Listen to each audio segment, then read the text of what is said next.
ចង់មហោពិសេសអូនប្រងស្ងួនថាមកមហោបីគឺមហោជួបនឹងខ្លួនស្រីស្អីតែមកនិយាយលេងប្តេងផ្ដាំ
បងចង់មហោពិសេសអូ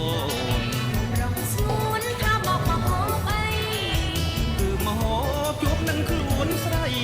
ស្អីតែមកនិយាយលេងប្តេងផ្ដាំ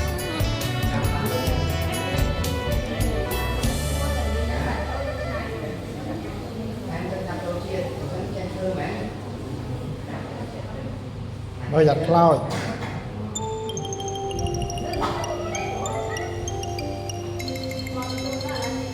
យកតែចូលដាក់ចិត្តស្រមៃហើយឃើញតាស្អី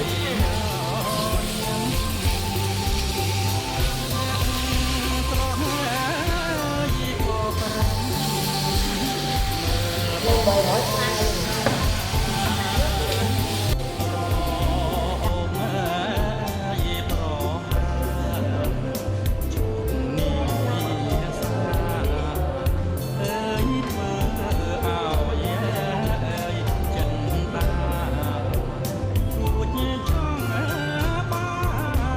រៀបសាឡាត់លើនេះហើយទៅស្រួល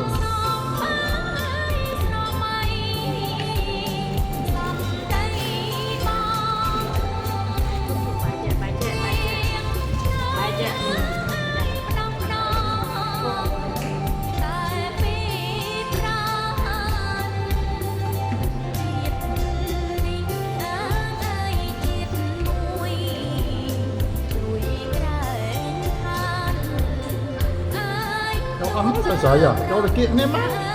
ចូលខ្លាចគ្នាមិនទេ